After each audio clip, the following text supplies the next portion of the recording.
सांगतो दाखवू शकतो.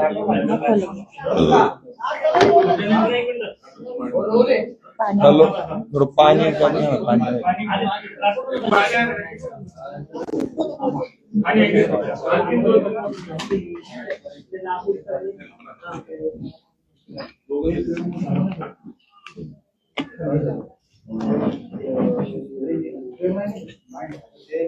लागेल का सांगा.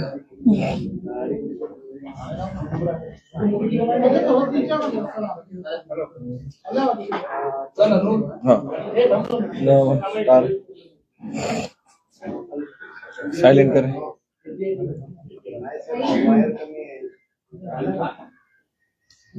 रोल करे काय भूमिका आहे तुमची उमेदवारी राजकीय बदलावानंतर मागे घेतलाय का? आज तो सगळा सगळी प्रोसेस झाली काय ती? मी या सगळ्या प्रक्रियेमध्ये काही गोष्टी थोड्या सांगू इच्छितो. आमच्या दोघांचा विवाह झाला. दोघांची पक्षीय भूमिका तुम्ही सर्वांनी पाहिली. तुमच्या मीडिया प्रतिनिधींनी अतिशय प्रेम केलेलं आहे या सगळ्या संघर्षामध्ये. माझा संघर्ष 2 व्हीलर पासून इथपर्यंत तुम्ही पाहिलाय. हिचा संघर्ष बाकी महाराष्ट्रातल्या मीडियाने पाहिलाय. परंतु हे तो असं होत असताना आम्ही प्रत्येक जण प्रत्येक भूमिकेशी प्रामाणिक राहिलो. आणि सोशल मीडियाचा बळी जो असतो तो बळी आज माझी पत्नी ठरलेली आहे. ते कसं, तर त्याचे व्हिडिओज मी तुम्हाला देऊ शकतो. जे शब्द माझ्या पत्नीचे नाहीत ते शब्द तिच्या तोंडामध्ये घातले गेले. आदरणीय देवेंद्रजी फडणवीसांविषयी आरक्षण मागतोय, तुमची बायको नाही, असं जे स्टेटमेंट केलं त्याचा ते हिचं नव्हतंच, माझ्या पत्नी पूजा जाधवचं नव्हतं, ते दुसऱ्यांचं होतं, ते दाखवलं गेलं. नंतर पहलगामच्या प्रक्रियेमध्ये जी काय प्रक्रिया केली त्या प्रक्रियेमध्ये त्यांनी चुकीचं केलं हे सगळं ते सांगल. परंतु ह्या सगळ्या प्रक्रियेमध्ये मला एक सांगायचंय की एक कार्यकर्ता म्हणून काय करून देऊ शकतो आणि कार्यकर्त्यांनी ठरवलं तर काय होतं हे या 2026च्या निवडणुकीमधनं मी पुणे शहराला दाखवून दिलेलं आहे. प्रभाग क्रमांक 1 मध्ये तयारी केली. प्रभाग क्रमांक 1 मधल्या माझ्या माता भगिनी, माझे भाऊ या ठिकाणी आलेले आहेत. प्रभाग क्रमांक 1 मध्ये कुठल्याही पक्षाचा सर्वे बघितला तर त्या सर्वेमध्ये आम्ही प्लस होतो. तिथं काय समीकरणं झाली, निष्ठावंताला संधी दिली, आम्ही पक्षाचा निर्णयाचा स्वीकार केला. परंतु ज्या ज्या प्रभाग क्रमांक 1 मधल्या व्यक्तीनं, ज्या माय भगिनीनं, ज्या कार्यकर्त्यांना आमच्या पाठीशी उभे राहिले त्यांची कान धरून माफी मागतो. तुमची इच्छा, त्या प्रभागातलं वातावरण आम्ही बदललं होतं, आम्ही लढणार होतो, आम्ही निवडून येतो. प्रभाग क्रमांक 1च्या वासियांची पहिल्यांदा आम्ही माफी मागतो. त्यानंतर दुसरी माफी मागतो आम्ही. माझ्या शेजारी हा जो बसलेला माझा भाऊ सुभाष चव्हाण दिसतोय, या सुभाष चव्हाणांची आणि आणखीन एक माझ्या भगिनी आहेत आदिती बाबर, त्या भगिनीची, त्याचबरोबर जे इच्छुक होते त्या सगळ्यांची मी माफी मागतो. पक्ष शिखर नेतृत्वानं माझ्या पत्नीला संधी दिली. माझ्या पत्नीला ज्यावेळेस संधी दिली त्यावेळेस तो संघर्ष जो अतितटीचा निवडणुकीच्या कालावधीमध्ये चालला होता, रात्री 2 वाजता उमेदवारी फायनल होती. या भावासाठी आमच्या दोघांची समक्षात मीटिंग झाली. त्यांनी मोठं मन दाखवलं. सकाळी अखेरच्या दिवशी 11:30 वाजता उमेदवारी मिळाली. या भावाने स्वतः फोन करून सांगितलं मी थांबतो, संधी तुम्हाला घ्या म्हणून. कारण की त्या पद्धतीचं वातावरण मी प्रभाग 1 मध्ये केलेल्याचा इम्पॅक्ट 2 मध्ये तयार झाला होता. म्हणून 2 मधले 4 सीट आम्ही काढू शकतो. आणि ते जी सीट आहे, ती जी भूमिका आहे, एका राजकीय पक्षाच्या शहर प्रमुखाचा तो प्रभाग पडतो. त्या ठिकाणी 4हीचं वातावरण फिरलं होतं. त्या ठिकाणी सगळ्या गोष्टी घडल्या होत्या. तिथल्या विरोधकांची पायाखालची बाजू घसरल्यामुळं त्या ठिकाणच्या लोकांनी हे घडवलं. प्रथमतः याच बरोबरीनं आम्ही पॅनलमध्ये आल्यामुळे जो पॅनल स्ट्रॉंग झाला हे वातावरण झालं होतं. आम्ही बाहेर पडल्यामुळं आता तो पॅनल वीक होतोय का असं जे वातावरण झालंय, तर ते माझी पत्नी काय होणार आणि ती पुढे काय करणार हे तिच्या प्रक्रियेमध्ये समजून सांगाल.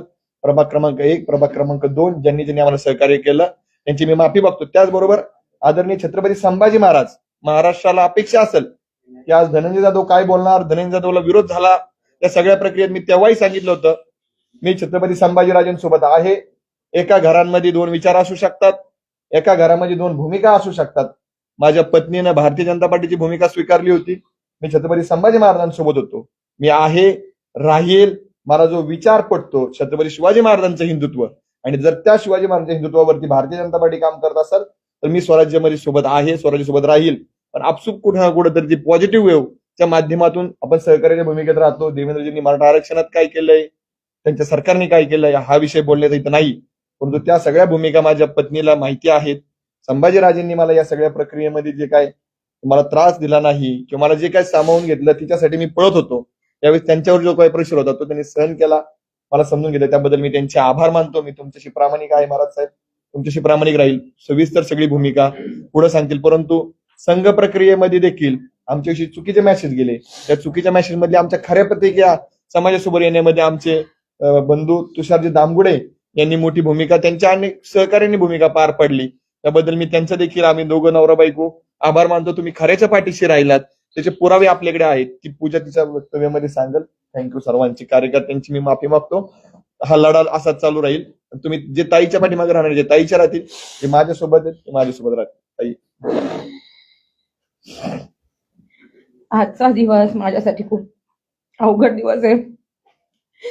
मला हे सगळं बोलत असताना माझा मागच्या 10-12 वर्षाचा संघर्ष आठवतोय.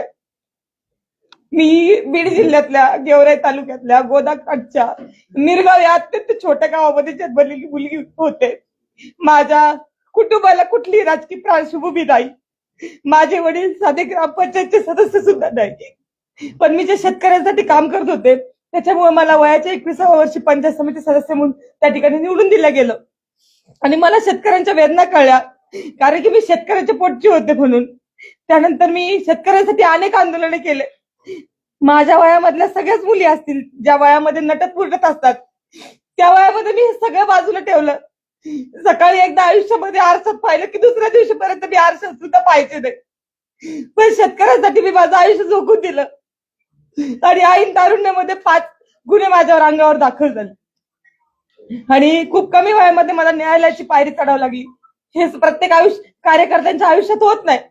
मी हे सगळं जगत असताना आणि संघर्ष करत असताना अनेक कार्यकर्ते पाहिलेत की ज्यांना मोठं होता येत नाही, पदापर्यंत जाता येत नाही, निवडणुकीच्या यंत्रणेमध्ये काम करता येत नाही. पण मी नेहमीच महिलांचा, शेतकऱ्यांचा, शेतमजुरांचा आवाज बुलंद करण्याचं काम केलं. माझ्या खूप कमी वयामध्ये मी पोलिसांच्या लाटाकाटा खाल्ल्या. अक्षरशः मी ज्यावेळेस माझ्यावर गुन्हे दाखल व्हायचे त्यावेळेस मी पोलीस स्टेशनला 5-5 तास 2-2 दिवस मी संडास बाथरूमच्या बाहेर झोपलेली आहे. आणि अनेक वेळा न्यायालयामध्ये ज्यावेळेस आपण शेतकरी गुन्ह्यावर काम करतो तर त्यावेळेस ते वकिलाचे पैसे भरण्यासाठी, न्यायालयाचे पैसे भरण्यासाठी सुद्धा माझ्या खिशेमध्ये पैसे नसायचे. पण अशा परिस्थितीमध्ये त्यांचा आवाज बुलंद केला. माझ्या गेवराई तालुक्यातल्या कार्यकर्त्यांनी कधी माझ्याकडून वडापावची सुद्धा अपेक्षा केली नाही. मी बिनलग्नाची मुलगी होते.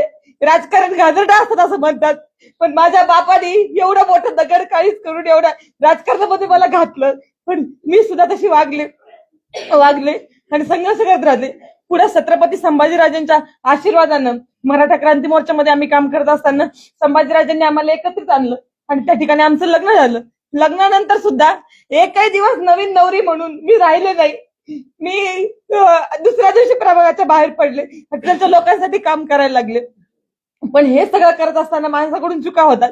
माझ्या आयुष्यामध्ये माझं पूर्ण आयुष्य शेतकरी विरुद्ध कारखानदार यांच्या संघर्षामध्ये गेलेलं आहे. आणि आज इथं मी खेड्यातली मुलगी शहरात आल्यानंतर 360 डिग्रीमध्ये माझं आयुष्य पूर्ण चेंज झालेलं आहे. माझा लढा मागचा शेतकऱ्यांसाठी होता, पण या पुणे शहरामध्ये आणि या शहरामध्ये शेतकरीच नाहीत. तर ही मुवमेंट सगळी लक्ष घेण्यामध्ये माझ्याकडून काही चुका घडल्या असतील. लग्नानंतर आम्ही 20-23 दिवसानंतर काश्मीरला गेलेलो होतो. तिथं हल्ला झाला. अनेक आमच्यासारखे कपल त्या ठिकाणी रूम मध्ये बसले असतील, पण आम्हाला ते वेदना झाल्या. आमच्या रक्तात रक्त चळवळ होती, संघर्ष होता. आम्ही घरातून बाहेर पडलो. महाराष्ट्रातल्या लोकांना प्रयत्न केले, त्यांना बाहेर काढलं, अनेकांना धीर दिला. आम्ही 8 दिवस तिथे थांबलो. लाल चौकामध्ये त्या ठिकाणी आंदोलन केलं. महाराष्ट्राचे मुख्यमंत्री आदरणीय देवेंद्रजी फडणवीस यांना व्हिडिओ कॉल केला. आणि ज्यावेळेस तो हल्ला झाला त्यावेळेस तो माझा व्हिडिओ व्हायरल झालेला तुम्ही बघतात. तो हल्ला झाल्यानंतर 1 तासामध्ये मी दिलेली ती प्रतिक्रिया होती. त्याच्यानंतर 2-4 तासामध्ये आम्ही जखमींना भेटलो. त्यांना मी विचारलं की काय परिस्थिती झाली. त्यावेळेस त्यांनी मला सांगितलं. त्यावेळेस देशभरामध्ये काहीच वातावरण नव्हतं या विषयाच्या संदर्भामध्ये. त्यावेळेस मी ती क्लिप दिलेली होती, कारण की मला असं म्हणायचं होतं की दहशतवाद्यांना आपल्या देशामध्ये कुठेतरी हिंदू मुस्लिम करायचंय आणि आपल्या देशाची एक अखंडता ही मोडून काढायची आहे. आणि म्हणून मी त्या ठिकाणी तसं म्हटले. परंतु नंतर 3 तासानंतर वातावरण बदललं, प्रतिक्रिया यायला लागल्या जखमींच्या. आणि त्यावेळेस कळालं की खरंच त्यांना धर्म विचारून मारलं आलेलं होतं. परंतु वरच्या लेवलला पक्षाच्या मोठ्या मोठ्या घडामोडी घडत असतात, त्याचा विक्टीम मी झाले.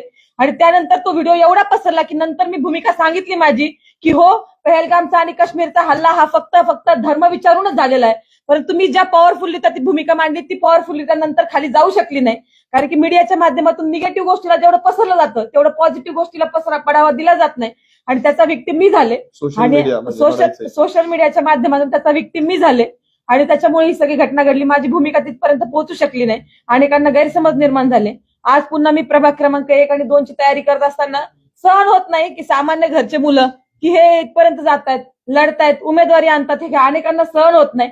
आणि त्याच्यामुळे प्रभाग क्रमांक 2 मधले जे काही पूर्वीचे उमेदवार असतील, आमचे विरोधक असतील, ज्यांना पिढ्यानं पिढ्या राजकारण करायचंय, त्यांना हे सहन होत नाही की 8 महिन्यामधून आलेली मुलगी इथं राहुलजींचं पण सांगायचं राहील. या 8 महिन्यामध्ये एखादी मुलगी येते, भारतीय जनता पार्टीची उमेदवारी मिळवते.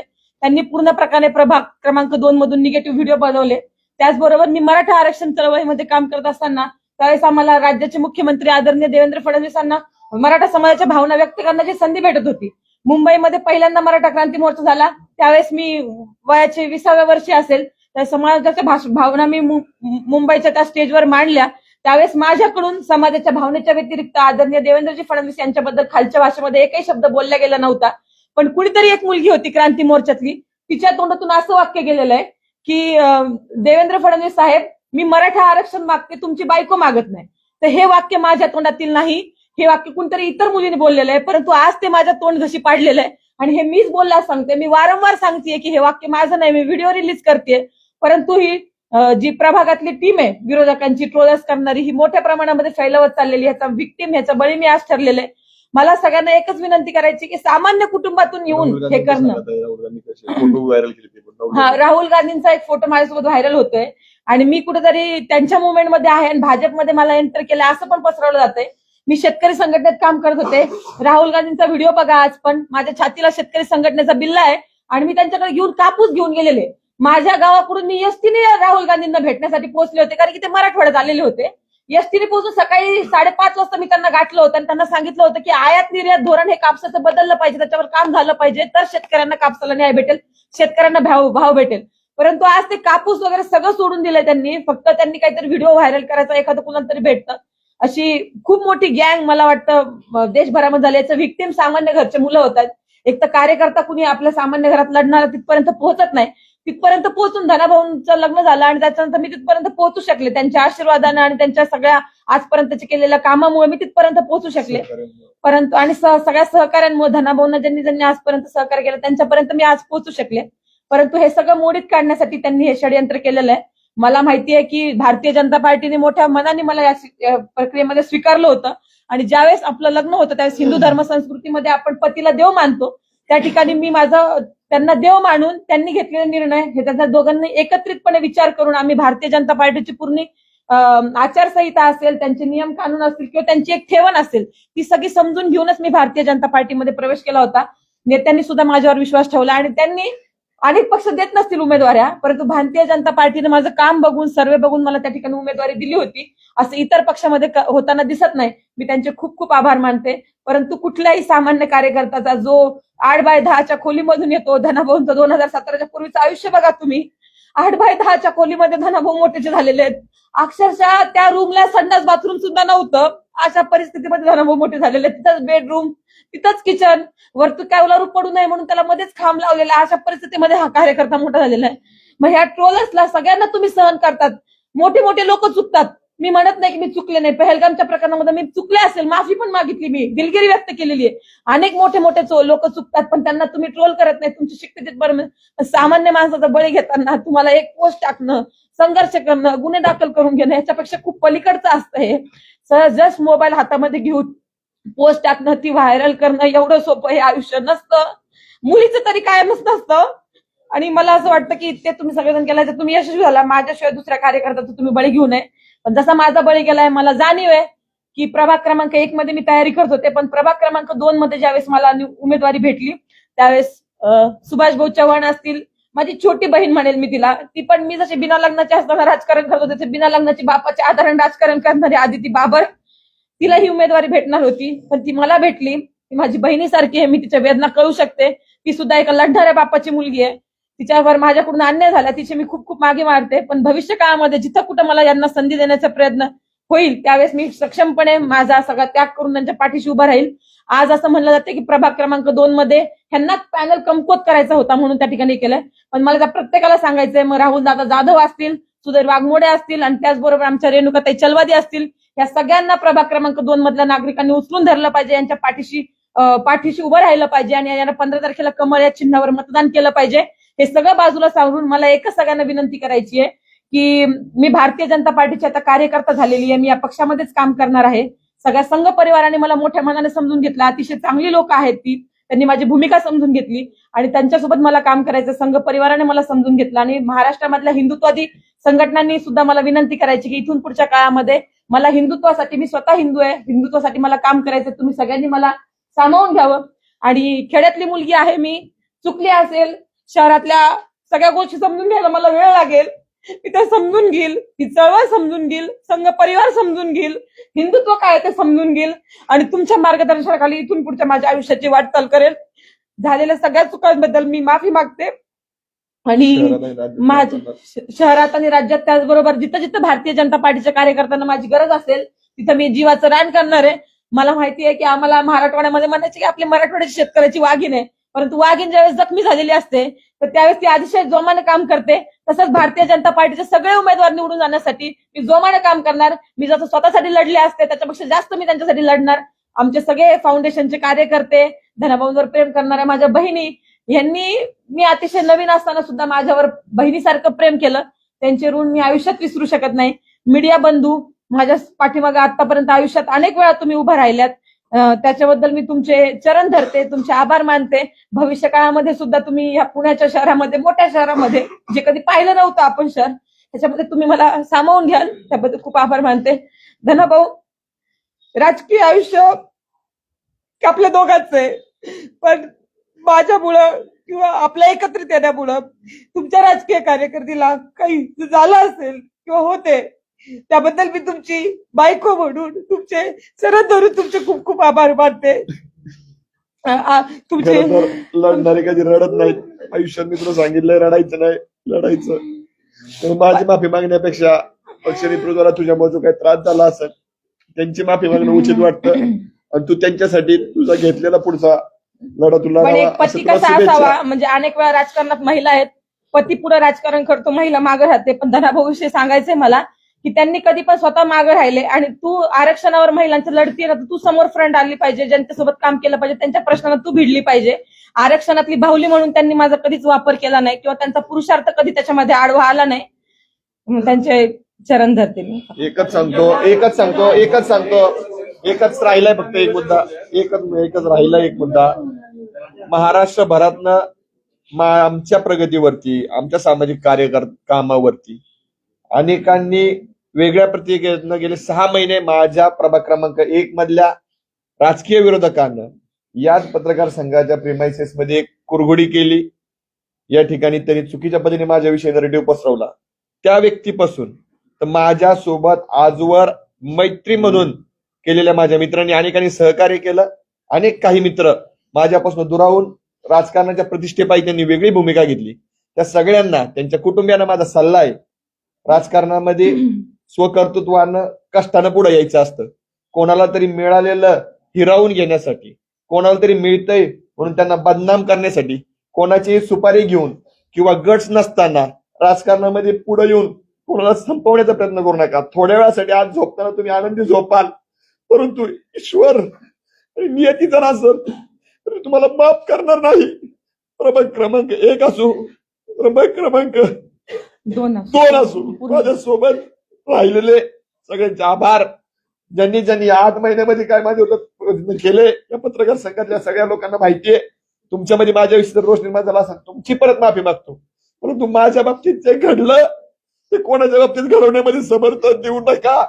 ज्या 1 मधल्या व्यक्तीनं हे केलं त्याला 1 मधल्या लोकांनी पाडावं आणि 2 मधल्या लोकांनी पण केलं त्यांनाही पाडावं आणि 8च्या 8 कमळ त्या 2 प्रभागांमध्ये उमलावेत ही अपेक्षा व्यक्त करतो. जे चुकलेत त्या 2 महिन्यात त्या मित्रांना देखील सल्ला आहे, ज्यांनी मदत केली त्यांनाही सल्ला आहे, मी तुमचाच आहे.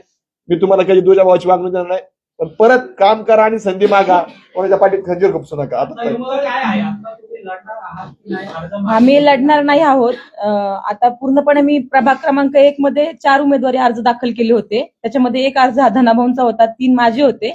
आम्ही प्रयत्न करत होतो, परंतु नंतर शेवटच्या टप्प्यामध्ये आम्ही प्रभाग क्रमांक 2 साठी अर्ज भरला.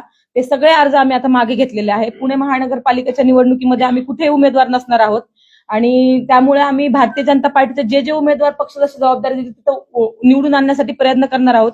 विशेष जबाबदारी प्रभाग क्रमांक 1 आणि 2 ची आमच्यावर असणार आहे. ह्या देशातलं हिंदुत्व टिकवण्यासाठी नरेंद्रजी मोदींनी जे प्रयत्न केलेले आहेत आणि मराठा आरक्षणासाठी देवेंद्र फडणवीसांनी जे प्रयत्न केलेले आहेत त्या साहेबांचे आदेश मानून मी भविष्य काळामध्ये हिंदुत्वासाठी काम करणार आहे आणि भारतीय जनता पार्टीच्या कोर टीम मध्ये येऊन काम करणार आहे. जर भारतीय जनता पार्टीकडून कुठलाही दबाव वापरला गेला नाही, कारण खरं तर दबाव तर त्यांना असता किंवा पहिला त्यांनी उमेदवारीच मला दिली नसती. हा सर्वस्वी निर्णय माझा होता. मी घेतलेल्या भूमिकेमुळे काही पक्षाच्या जागांवर अडचण निर्माण होते की काय असा प्रश्न निर्माण झाला होता. मला असं वाटतं की मी एकटी निवडून येण्यापेक्षा भारतीय जनता पार्टीचे अनेक लोक त्या ठिकाणी सभागृहामध्ये बसणं मला गरजेचं वाटलं आणि त्याच्यामुळे स्वतः जबाबदारी स्वीकारून माझ्या मागच्या आयुष्याची जबाबदारी स्वतः मी स्वीकारली आहे आणि मी त्याग करण्याचं ठरवलेलं आहे आणि मी त्याग करेल. मी तरुण आहे आणि याच्यामध्ये काही दिवस काळ जातील पण माझी त्याच्यासाठी तयारी आहे.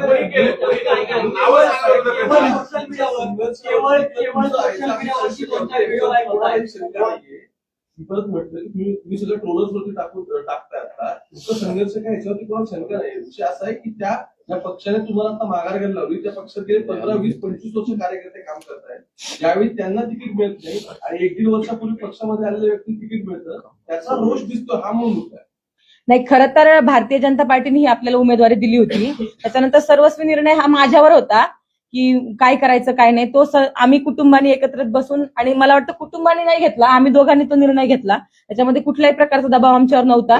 भारतीय जनता पार्टीने लढण्यासाठी आणि तो पॅनल स्ट्रॉंग होण्यासाठीच आम्हाला उमेदवारी दिलेली होती. त्याच्यामुळे त्यांच्यावर कुठलाही रोष नाही, दबाव नाही. परंतु मी त्यांचे खूप आभार मानते की 41 जणांचे तिकीट चांगल्या लोकांचे त्या ठिकाणी कापले गेलेले आहेत. तरी पण भारतीय जनता पार्टीने आमच्या कामावर विश्वास ठेवला, आमच्या दोघांवर विश्वास ठेवला. त्यांचे आभार आहेत आणि ते आभार मी आयुष्यभर विसरू शकत नाही. त्यांचे खूप खूप आभार. सोशल मीडियावरती 2-4 व्हिडिओ व्हायरल होत आहेत किंवा एखादा नेरेटिव्ह सेट केला जातोय असं तुमचं म्हणणं आहे आणि त्यामुळे तुम्ही उमेदवारी मागे घेताय.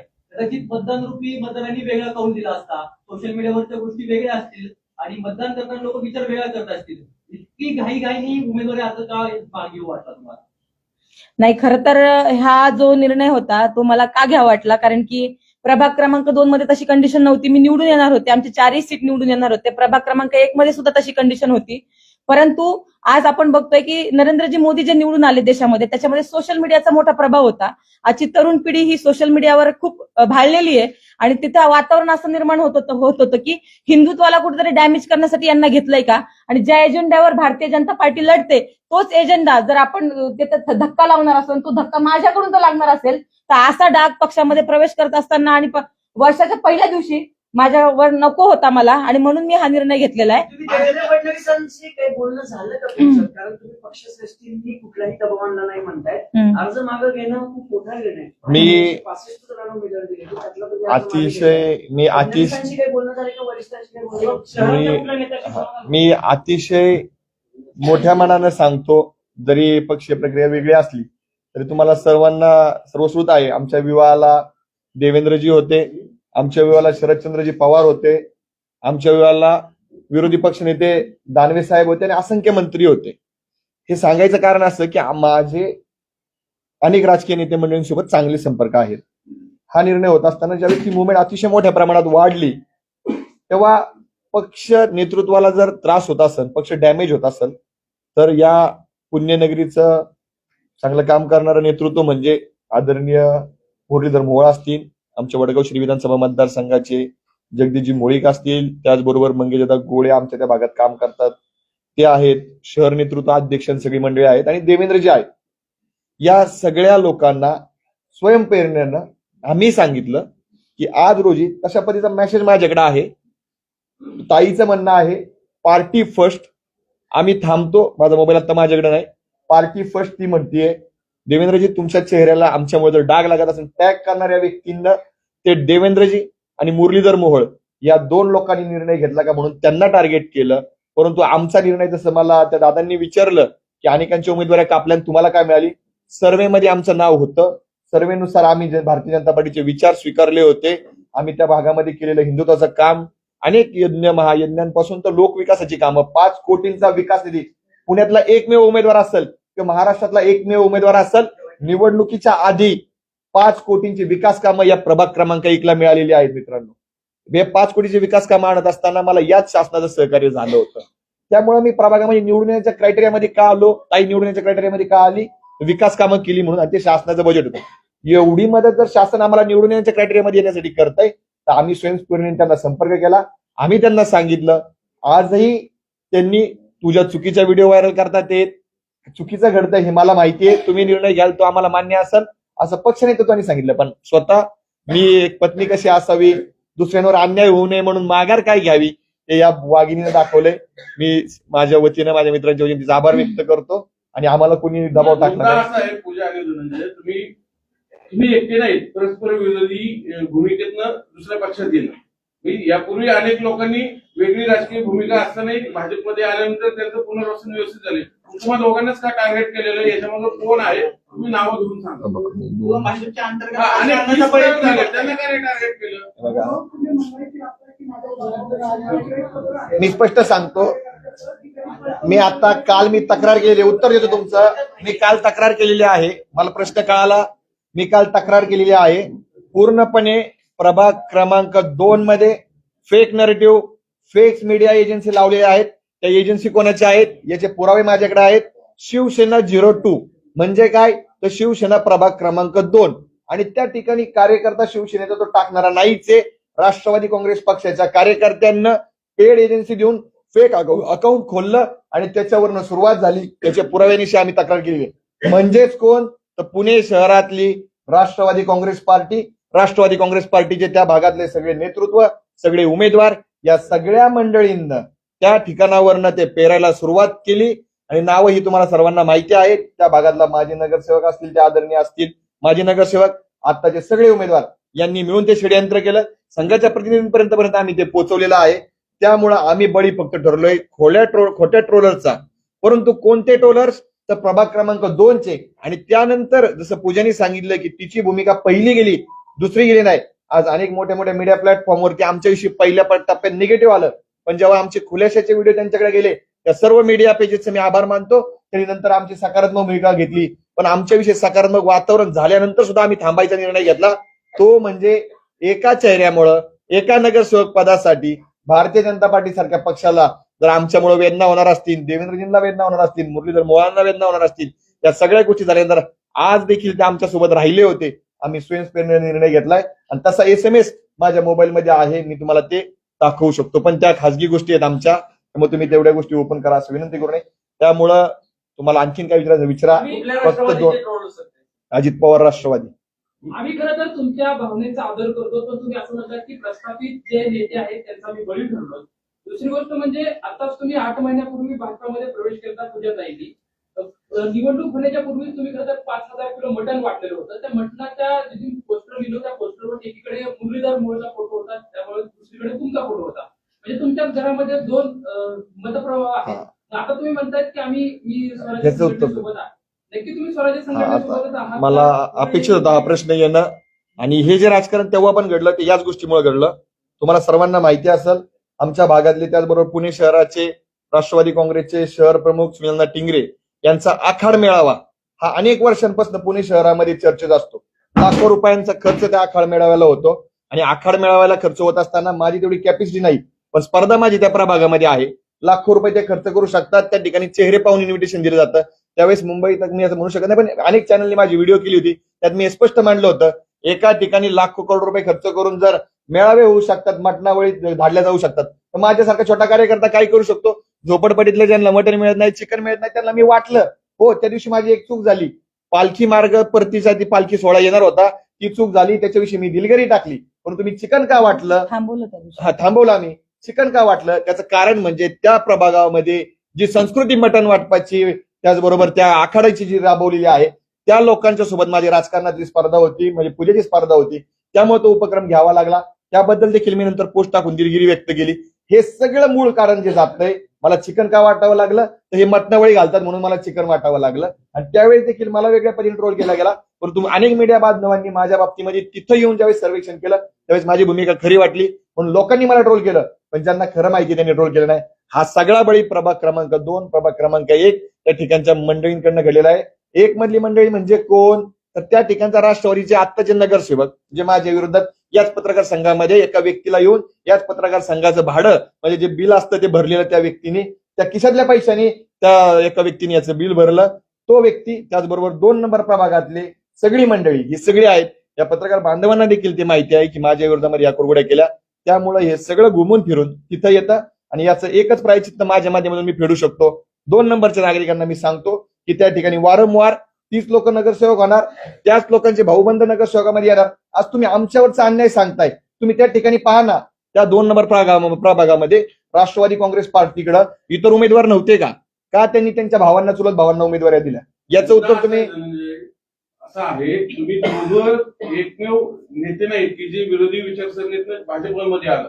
तुम्हालाच काटा आणि तुम्ही सांगता आता राष्ट्रवादीने सगळं केलं पण भाजपने तुम्हाला एवढ्या गोष्टीत का नाही सहकार्य केलं की सर आमच्या मुळामध्ये सांभाळून घेणं अपेक्षित होतं ना. आमचा भाजपने वादावादात तुमचा काय राजकीय कार्यक्रम भाजपने सांभाळून घेण्याचा प्रयत्न केला सर. पण तू जे घराणे राजकारणामध्ये पिढ्याने पिढ्या आहेत त्यांच्यावर कसल्याही प्रकारचे आरोप झाल्यानंतर त्यांचं वैयक्तिक त्यांना मन नसतं त्यातून ते तरुण नेतात.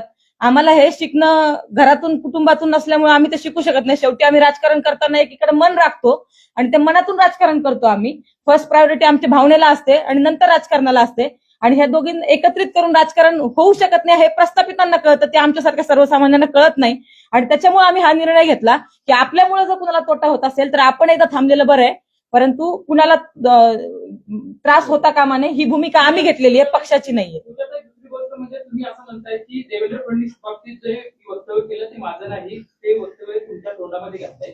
जी बोलणारी मुलगी होती मग ती कोण होती? माझ्याकडे आहे ती माझ्याकडे आहे माझा मोबाईल जर असेल तर मला आज ज्यावेळेस माझ्याविषयी असं झालं ना तर त्यावेळेस मला एका जणांनी व्हॉट्सअपला टाकलंय की ताई खरं आहे तुमचं की ती मुलगी तुम्ही नाही आहात. तर ती परळी तालुक्यातली बीड जिल्ह्यातल्या परळी तालुक्यातली समथिंग साळुंके नावाची काहीतरी मुलगी आहे. माझा मोबाईल असेल साळुंके नावाची काहीतरी ती मुलगी आहे आणि त्या मुलीने ते सगळं केलेलं आहे. परंतु नंतर काय झालं मराठा आरक्षणामध्ये मुली नंतर संसारात लागल्या कारण की आम्ही सगळे त्यावेळेस अनमॅरिड होतो. नंतर मुली संसारामध्ये लागल्या परंतु माझी मुवमेंट चळवळीची मी चालू ठेवली त्याच्यामुळे त्या कालांतरानं महिला मागे पडल्या परंतु माझा चेहरा नेहमी नेहमी समोर येत राहिला आणि त्याच्यामुळे ती मुलगी मीच आहे की काय असं भासवलं गेलं ते माझ्या तोंडी घातलं गेलं असं तो विषय. पण मी असं बोललेली नाही. भूमिकेबद्दल आक्षेपच नाही. तुम्ही संघर्षशील आहात शेतकरी संघटनेत आलात ती तुमची भूमिका योग्यच होती. आजही तुम्ही त्याच्यावर ठाम असणं अपेक्षित आहे. तुम्ही पक्ष बदलला भूमिका बदलली सगळं ठीक आहे. मग भाजपने ह्या सगळ्या गोष्टी तुम्ही म्हणता खोटा आहे ते व्हिडिओ भाजपने ह्या गोष्टी काय सांभाळून घेतल्या किंवा तुम्हाला समजून बाबा माहिती आहे सगळं मग तुमचा बळी का दिला जातोय सगळ्या राजकारणात? आम्ही ती संधी दिली नाही त्यांना. आम्ही निर्णय घेतला आमच्या कार्यकर्त्यांना संधी दिली नाही. आम्ही आमच्या नेतृत्वाला संधी दिली नाही. आम्ही निर्णय घेऊन टाकला की आम्ही आता या ठिकाणी थांबतोय. त्यामुळं तिथपर्यंत असं काही आहे का तुमचा प्रवेश जगदीश मुळीकर दूर झाला म्हणून इथल्या पुणे शहरात शिक्षण नेतृत्वाने हे सगळं अंतर्गत राजकारण घडून नाही मी स्पष्ट सांगतो या राजकारण जगदीश मुळीकरांच्या अंतर्गत लास्ट लावायचं होतं. या आम्ही एक असे उमेदवार असू मला असं वाटतं की या पुणे शहरामध्ये सर्वांनी ह्या उमेदवाराला उमेदवारी द्या. 1 मध्ये कापली तरी 2 मध्ये द्या. सगळी नावं जर काढली तर सगळी जण फक्त या पुणे शहरात एकमेव व्यक्तीच्या पाठीशी उभी राहिली असतील ती म्हणजे पूजा मोरे. त्यामुळे संघर्षामधून अनेकांचे बळी गेले असतील पण संघर्षामध्ये वाचणारी फक्त पूजा मोरे आहे. तिला उमेदवारी मिळाली. जगदीश मुळीक असू द्यात माननीय मुरलीधर अण्णा असू द्यात किंवा त्या भागातली सगळी नेते मंडळी ते आमच्यासोबत होते राहिलेत. माननीय मुख्यमंत्री साहेब आम्ही फक्त आरक्षणात मत आहे नाही तुमची बायको मागत. हा व्हिडिओ मी दाखवते. मान्य करतो ना आम्ही त्या अगोदरच्या टप्प्यात गेली त्याच लोकांनी आता आमचं समर्थन टाकले. हे बघा हे ऐका आरक्षणात मत आहे नाही तुमची बायको मागत. मी पूर्वी भाजपमधून इच्छुक होते. माझा प्रवेश कुठल्याही प्रकार झालेला नव्हता. माझ्या त्या दिवशी उमेदवारी अर्ज मला भेटला त्यानंतर माझा भाजपमध्ये प्रवेश झालेला आहे आणि त्याच्यानंतर या घटना घडलेल्या आहेत सगळ्या. मी भाजप पक्षाकडून पूर्वी इच्छुक होते पण भाजपने मला स्वीकारलेलं नव्हतं. ते 2 दिवसापूर्वी स्वीकारलं गेलं ज्यावेळेस मला उमेदवारी अर्ज भरला आणि त्याच्यानंतर या सगळ्या घटना घडलेल्या. काही ताई एवढा मोठा पक्ष, एवढा मोठे सगळे करणारा पक्ष, त्यांना माहित असेल ना का तुमच्या बाबतीत अशा पद्धतीचं ट्रोल होऊ शकतं. हो, नव्हतंच होणार. त्या गोष्टी हाच मुद्दा आहे. एवढं सॉरी एवढं सांगून पण आता फक्त तुम्ही सर- म्हणताय का आमच्यामुळं काही लोकांचं बळी जाऊ शकतो म्हणून आम्ही सर मी सांगू शकतो सर, मी तेच उत्तर देतो. एवढं सांगून पण आता सुद्धा पिक्चर क्लिअर होत नाहीये. आता सुद्धा क्लिअर होत नाहीये ती महिला ही नाहीच आहे हे आम्ही सांगतोय. मग पहलगामच्या प्रक्रियेमध्ये तिथली झालेल्या प्रतिक्रियेनंतर आमची दुसऱ्या तासाला आलेली प्रतिक्रिया आणि चौथ्या तासाला आलेली प्रतिक्रिया हे पहा. म्हणजे लोकांना होतंय काय, खोटं फास्ट पसरतंय आणि खरं लोक स्वीकारायलाच तयार नाहीयेत. आता तुम्ही देखील आमच्या प्रतिक्रिया 5 मिनिटांनी तुमच्याकडे देतो. पहलगाम अटॅक नंतर जो हल्ला झालेला आहे तो हिंदू धर्म विचारूनच मारलेला आहे आणि ज्यांनी मारलं त्या पाकिस्तानचा मारणाऱ्यांचा निषेध करते. ही भूमिका व्यक्तिगत यांनी मांडली आणि संघ म्हणून शेजारून पूजाताईंविषयी निगेटिव्ह भूमिका या तुषारदादांनी मांडली. पण तुषारदांची भूमिका त्यावेळेस बरोबर होती आणि पूजाताईंनी त्यावेळेस भूमिका घेतल्यानंतर त्यांनी देखील मान्य केलं की पूजाताईंनी मांडलेली भूमिका त्यावेळेची योग्य होती, नंतरची. बरोबर आहे का तुषारदादा? त्या सेम डेचा व्हिडिओ आहे. त्यामुळं त्या सोशल मीडियावर तुम्हाला आज ट्रोलिंग झालेलं आहे, यापूर्वी झालेलं आहे. त्यापूर्वी तुम्ही समोरून सगळे खुलासे केले. मग आत्ताच असं काय भाऊ केला गेला की तुमचं पाच सीट आपल्याला- अहो. तेव्हा तुम्हाला एक मध्ये लढायचं होतं, दोन मध्ये लढायचं, दोन मध्ये टाकलं गेलं. हे कोण करते सगळं? सगळं झालं असं सिद्ध होतंय का? मी तेच सांगतो. माझं अनेक मोठ्या सोशल मीडिया किंवा थिंक टँक मध्ये काम करणाऱ्या लोकांसोबत बोलणं झालं. ते म्हणले ते म्हणले की तुमची ज्यावेळेस पहिली प्रतिक्रिया आली ते पाहून आम्हाला संताप वाटला, आम्ही व्यक्त झालो. मग त्यांना ज्यावेळेस आमची दुसरी प्रतिक्रिया गेली कमेंटमध्ये त्यावेळेस ते म्हणले आम्ही चिंतन केलं, हे चुकीचं वाटलं म्हणून आमची भूमिका बदलतो. पण त्या कालावधीमध्ये एवढा वेळ गेला होता, नॅशनल लेवलला ट्विटरवर चालू झालं होतं. काँग्रेस हे सगळे याच्यामध्ये इन्व्हॉल्व्ह झाले, बाकीचे लोक इन्व्हॉल्व्ह झाले. सुरुवात प्रभाग 2 मधनं झाली, पण ते हिंदी मीडिया असू द्यात, हिंदी प्लॅटफॉर्म असू द्यात, ट्विटर असू द्यात, त्यामध्ये ट्रेंडिंगला चाललं आणि ते थांबवणं इतक्या सोपं नाहीये म्हणून आम्हाला थांबावं लागलं. हे स्पष्ट पद्धतीने राष्ट्रवादीवर आरोप करताय, तुम्ही ज्या राष्ट्रवादीवर आरोप करताय, तुम्ही अजित पवारांनाही भेटले, तिथे भेटत नव्हते. हा मग का कोणी ऐका ना, या तुम्ही आता म्हणता हिंदुत्वाची भूमिका घेतली, आम्ही सोबत राहणार. जर तुम्हाला माझ्यासोबत- तुम्ही नेमकं विचारायचे. माझ्यासोबत बालाजीराव, माझ्यासोबत त्यावेळेस एक व्यक्ती होते. आम्हाला जर उमेदवारी मिळत नाहीये तर त्या व्यक्तीला उमेदवारी मिळावी अशा प्रक्रियेत त्या ठिकाणावरती आम्ही गेलो होतो. त्या व्यक्तीलाही मी तुम्हाला भेटून देईल. ते व्यक्ती त्या ठिकाणी सतीश मस्के मग तेच सांगतो. सतीशजी मस्के तेच सांगतो. बालाजी दादा, सतीश मस्के त्या भागातले जे आहेत ते देखील त्या प्रभागामध्ये इच्छुक होते. आम्हाला ज्या व्यक्तीनं आमचं तिकीट कापलं राष्ट्रवादी काँग्रेसच्या त्या व्यक्तीला उमेदवारी मिळू नये आणि सतीश मस्के हे त्या भागातला प्रामाणिक कार्यकर्ता आहे राष्ट्रवादी काँग्रेसचा, त्यांना संधी मिळावी अशा पद्धतीची भूमिका मी घेऊन गेलो होतो. ते मी नाकारत नाही. ते का गेलो होतो ते मला जास्त बोलायला लावू नका. याच पत्रकार संघातनं काही पत्रकारांनी माझा खुलासा न घेता माझ्या विरोधामध्ये बातम्या लावल्या होत्या आणि त्याचा आतापर्यंत प्रायश्चित्त आलेलं आहे. सतीश मस्केंसोबत तुम्ही बोलू शकता. तुम्ही खुलासा द्यायचा, लगेच द्यायचा. तुम्ही म्हणता 15 दिवसांनी घ्या. स्पष्ट घ्या. सतीश- फोन केले तुम्हाला आणि सांगितलं आणि समजावलं. संभाजी महाराज तुम्ही असा आरोप करू नका. तुम्ही स्पष्ट सांगा. मी स्पष्ट सांगतो. पहिलगाम हल्ल्याच्या बाबतीत तुमची आता भूमिका काय? तेव्हा तुम्ही सोशल मीडियावर सांगितलं होतं, तुम्हाला आता काय वाटतं पहिलगाम हल्ल्याविषयी? आता म्हणजे काय वाटतं? बालाजी दादा आणि दादा आता पण मी सांगतो आमची स्पष्ट भूमिका आहे. पहलगाम अटॅकच्या दिवशी आम्ही प्रसिद्धी माध्यमांवर सांगितलं होतं दोघांनी पण हिंदू धर्म विचारून गोळ्या मारलेल्या आहेत आणि ते चुकीचं आहे. आम्ही त्याचा निषेध करतो. या सगळ्या प्रक्रियेमध्ये तुम्ही सर्व प्रसार माध्यमांच्या प्रतिनिधींनी पुणे शहरातल्या महाराष्ट्रातल्या माझ्यावरती जे उपकार केलेत त्या उपकारामुळे मी या ठिकाणी आहे. तुमच्याविषयी माझा कुठलाही राग, लोभ, चूक नाही. मी तुमच्याविषयी काही बोललो असेल तर आत्ताही परत माफी मागतो. त्यावेळेसही माफी मागितली होती. तुम्ही आम्हाला पदरात घ्यावं, आम्हाला सेवा करायची आहे. आम्ही या निवडणूक प्रक्रियेतनं माघार घेतलेली आहे, परंतु पुणेकरांची सेवा आम्ही चालू ठेवणार आहे. अखेरचा मुद्दा करून आपण पूजा मोरे यांना बसल्या म्हणजे आता बघतोय आपण. ताई, तुम्ही सांगा तुम्हाला काय वाटतं? तुम्ही जेव्हा जम्मू काश्मीर जाऊन जी काही भूमिका व्यक्त केली होती त्या भूमिकेशी तुम्ही आता सहमत आहात का? पहलगाम मध्ये जे झालंय तुम्ही म्हणला तसंच काय झालं होतं का? आता काय वाटतं? नाही, त्यावेळेसच मी माझी भूमिका स्पष्ट केली होती की जो दहशतवादी हल्ला झालाय पहलगामचा तर तो फक्त आणि फक्त धर्म विचारूनच झालेला आहे. परंतु ज्यावेळेस तो हल्ला झाला त्याच्यानंतर पहिल्या 1 तासामध्ये आम्ही तिथे होतो. त्यावेळेस ती माझी जी प्रतिक्रिया आलेली होती त्या प्रतिक्रियेमध्ये मला असं सांगितलं गेलं होतं किंवा तसं वातावरण होतं की आपल्या देशामध्ये 2 विभाग झाले पाहिजे म्हणून दहशतवादी वेगवेगळ्या पद्धतीचे प्रयत्न करतायत. म्हणून मी तिथं प्रतिक्रिया दिली होती की असं काही व्हायला नाही पाहिजे, आपला देश हा अखंड राहायला पाहिजे.